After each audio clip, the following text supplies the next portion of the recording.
ওমা কি সুন্দর গন্ধ বেরিয়েছে। কি রান্না করছো আজকে? এই যে আজকে রান্না করছি, এই যে চিংড়ি মাছ ভাজা করছি, তো এর জন্য গন্ধটা বেশ সুন্দর বেরিয়েছে। দারুণ গন্ধ লাগছিল। আর চিংড়ি মাছ দিয়ে রান্না করবো কচুর শাক। এই যে কচুর শাক ভালো করে যে সিদ্ধ করে নিয়েছি, তারপরে এই যে রান্না করবো চিংড়ি মাছটাকে ভেজে নিই। আমার তো এটা খুব ভালো লাগে খেতে।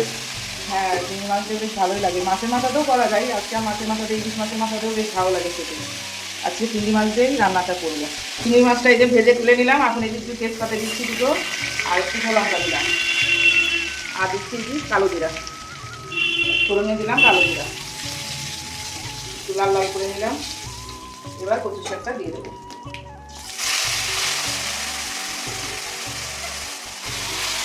আর দিয়ে দিচ্ছি এই যে কাঁচা লঙ্কা আর লবণ। তো সিদ্ধতে দিয়েছি, এখন একটু অল্প করেই দিলাম, আর একটু হলুদ করে তার ভালো করে মিশিয়ে নেব।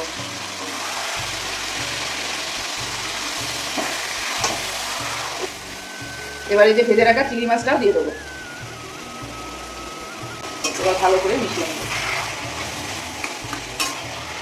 গন্ধটা বেরিয়েছে, দারুণ, খুব সুন্দর গন্ধটা বেরিয়েছে। এখন এইটা ভালো করে কষাতে হবে।